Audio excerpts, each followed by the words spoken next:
যাদের গাড়ি আছে তারাও শুনবেন, আর যাদের গাড়ি নেই তারাও শুনবেন। কারণ তারা যদি ক্যাবে করে এখান থেকে ওখানে যান তাহলে তাদের কি সমস্যা, কতটা তাদের এক্সট্রা মূল্য দিতে হচ্ছে এই ইথানল 20%-এর জন্য। নমস্কার, পিবিএস ট্রাভেল ডায়েরিজ এবং ড্রাইভে আপনাদের আবার স্বাগত। E20 ইথানল যে পেট্রোলের সাথে যেটা মিক্স করে এখন বাজারে চলছে, সেটা আপনার গাড়ির জন্য সুখবর না বিপদ? বন্ধুরা জানেন কি, এখন আপনার পেট্রোলের সঙ্গে চুপি চুপি মিশে যাচ্ছে ইথানল। আর তা কিন্তু 5% বা 10% নয়, সোজা শতকরা 20% মানে 20%। সরকার বলছে এতে দেশ লাভবান হবে, কিন্তু আপনার গাড়ি, বিশেষ করে 2015 সালের আগের পুরনো গাড়িগুলো, সেখানেই শুরু হচ্ছে আসল গল্প। 2025 সালের আগস্ট মাসে ভারত সরকার ঘোষণা করেছে যে দেশ জুড়ে পেট্রোলে 20% ইথানল মানে E20 ইথানল 20 এটা মিশ্রণের লক্ষ্যমাত্রা পূর্ণ করা হয়েছে। এই নীতি মূলত তেল আমদানি কমানো, কৃষকের আয় বাড়ানো এবং গ্রিনহাউস গ্যাস নিঃসরণ কমানোর জন্য নেওয়া হয়েছে। কিন্তু এর সঙ্গে সঙ্গে দুটি দিক দেখা যাচ্ছে। এক, সরকারিভাবে বলা হচ্ছে যে উপযুক্ত গাড়ির জন্য এটা নাকি নিরাপদ, এবং দুই, অনেক গাড়ি মালিক জানাচ্ছেন যে মাইলেজ কমে যাচ্ছে, ইঞ্জিন বা ফুয়েল সিস্টেমে সমস্যা হচ্ছে, বিশেষত যাদের 2015 সালের আগের গাড়ি, সেই সব গাড়িতে এই সমস্যার কথা ভোক্তারা বলছে, কারণ তাদের গাড়ি E20-র জন্য ডিজাইন নয়। তাহলে E20 বা ইথানল 20-র জন্য ডিজাইন কোন গাড়িগুলো? আসছি, এগুলো আমি বলবো। কিন্তু প্রযুক্তিগতভাবে ইথানল পুরনো গাড়িতে সমস্যা করছে বা করতে পারে, তাই ঝুঁকির দাবি যুক্তিসঙ্গত এবং কিছু ক্ষেত্রে বাস্তব। যাদের গাড়ি আছে তারাও শুনবেন, আর যাদের গাড়ি নেই তারাও শুনবেন। কারণ তারা যদি ক্যাবে করে এখান থেকে ওখানে যান তাহলে তাদের কি সমস্যা, কতটা তাদের এক্সট্রা মূল্য দিতে হচ্ছে এই ইথানল 20%-এর জন্য, যেটা পেট্রোলে মিক্স হচ্ছে বা ডিজেলে মিক্স হচ্ছে। ভারত সরকার ঘোষণা করেছে দেশ জুড়ে এখন E20 মানে 20% ইথানল মিশ্রিত পেট্রোল চালু করছে। শুধু ভারতেই নয়, সারা ওয়ার্ল্ডেই এটা মোটামুটিভাবে চালু হয়ে গেছে। যেসব প্রান্তে চালু হয়নি তারাও চালু করতে চলেছে।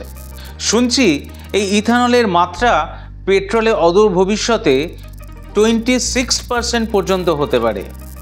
এখন ইথানল ব্যাপারটা কি সেটাও বলবো, এর ক্ষতির জায়গাগুলো কি সেটাও বলবো। কিন্তু সরকার বলছে এই পেট্রোলে যে ইথানল মিশ্রিত করা হচ্ছে 20%, সেটার নাকি উদ্দেশ্য মহৎ। এতে তেল আমদানি কমবে, মানে ইম্পোর্ট অফ পেট্রোল বা ফুয়েলের যে ইম্পোর্ট কস্ট সেটা কমবে, পরিবেশ বাঁচবে, কৃষকের আয় বাড়বে। নতুন মডেলের গাড়ি, বিশেষ করে 2023 সালের পর তৈরি যেগুলো, সেই গাড়িগুলো নাকি E20-র জন্য পুরোপুরি তৈরি, মানে তারা ইথানল মিশ্রিত পেট্রোল ব্যবহার করতে পারে। কোন গাড়িগুলো? যেগুলো 2023 সালের পর বাজারে এসেছে। কিন্তু রাস্তার ধুলো খাওয়া আমাদের পুরনো গাড়িগুলোর কি অবস্থা? এখানে ইথানল কিন্তু একটু চালাকি করে। ইথানলের শক্তি পেট্রোলের চেয়ে কম, তাই একই দূরত্ব যেতে পেট্রোলে যে জ্বালানি খরচ হতো তার থেকে বেশি জ্বালানি খরচ বাড়বে বা বেশি জ্বালানি লাগবে। বুঝতে পেরেছেন?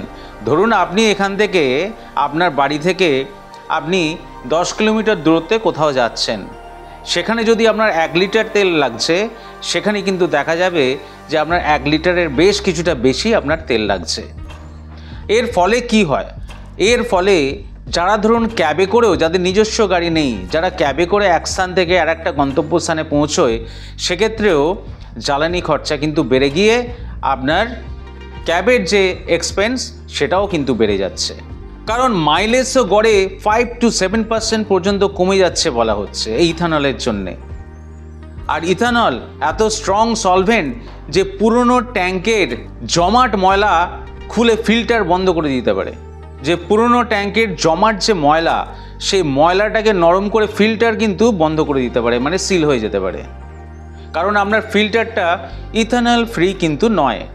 আর পুরনো রাবার হোস, সিল মানে যেগুলো প্লাস্টিক ইথানলের সংস্পর্শে এলে ফুলে যায়, শক্ত হয় বা ফেটে যায়, এগুলোর কিন্তু ঝুঁকি থাকে। ধাতব ট্যাঙ্কে মরিচা পড়ে, ফুয়েল পাম্পে সমস্যা আসে। এক কথায় আপনার গাড়ির বয়স যদি বেশি হয় কিংবা 2015 সালের আগে যদি আপনার গাড়ির কেনা হয়ে থাকে, ইথানল তার জন্য ভালোবাসার চেয়ে আপনাকে বেশি কষ্ট দিতে পারে। তাহলে এর সমাধানটা কি? দেখুন, একটু দামি পেট্রোল ব্যবহার করা, যার 1 লিটারের দাম পড়ে 170-72-এর কাছাকাছি, যেটা কিনা বলা হয় ইথানল ফ্রি। 2, সেকেন্ড হ্যান্ড বা ফার্স্ট হ্যান্ড গাড়ি কেনার সময় গাড়ির ম্যানুয়াল দেখে নিশ্চিত হন যে এটি E20 কম্প্যাটেবল কিনা। সম্ভব হলে E10 বা কম ইথানল মিশ্রিত পেট্রোল ব্যবহার করুন। 3, গাড়ির ফিল্টার ইথানল সহনশীল উপকরণে পরিবর্তন করুন। 4, ট্যাঙ্ক সবসময় ভরা রাখুন এবং নিয়মিত সার্ভিস করুন। 2023-এর পরের গাড়ির ক্ষেত্রে বা নতুন গাড়িতে কিন্তু সমস্যা অতটা হচ্ছে না বলে জানা গেছে, কারণ সেগুলো ইথানল প্রোটেক্টেড ইঞ্জিনকে তারা কাজে লাগাচ্ছে, কাজে লাগিয়ে তারা বাজারে সেই গাড়িগুলো বিক্রি করছে এখন।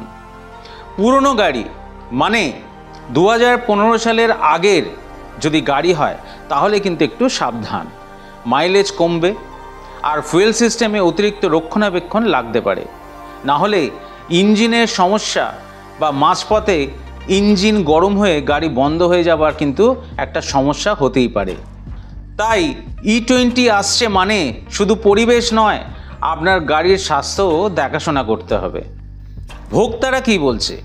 পুরনো গাড়ির ভোক্তারা পত্রপত্রিকা ও অনলাইন ফোরামে মাইলেজ কমে যাওয়া নিয়ে অনেক সমস্যার কথা বলে আসছে। ইঞ্জিন হালকা কাঁপা, ফুয়েল ফিল্টার বন্ধ হয়ে যাওয়া, গাড়ি গরম হয়ে যাওয়া, ফুয়েল পাম্পে শব্দ ইত্যাদির অভিযোগ করে আসছেন। যাই হোক, আপনার কি গাড়ির মাইলেজ কমছে? E20 নিয়ে আপনার অভিজ্ঞতা কেমন? কমেন্টে জানিয়ে দিন। আর এই ভিডিওটি শেয়ার করুন যেন সবাই সচেতন হতে পারে পেট্রোল পাম্পে ফুয়েল কেনার আগে। আজ তাহলে এই অবধি, পরের ভিডিওতে আবার দেখা হচ্ছে। যারা আমার চ্যানেলে নতুন তারা অবশ্যই সাবস্ক্রাইব করবেন। আমার এই চ্যানেলে বিভিন্ন জায়গার লং ড্রাইভ দেয়া আছে, সেটা রাঁচি হতে পারে, পুরী হতে পারে, দীঘা হতে পারে, তাজপুর হতে পারে, বিভিন্ন জায়গার আপনারা ড্রাইভ পেয়ে যাবেন। বিভিন্ন জায়গার আপনারা হোটেল রিভিউজ পাবেন এবং ফুড ব্লগও কিন্তু আমার এই চ্যানেলে পেয়ে যাবেন। এলাম, ভালো থাকবেন।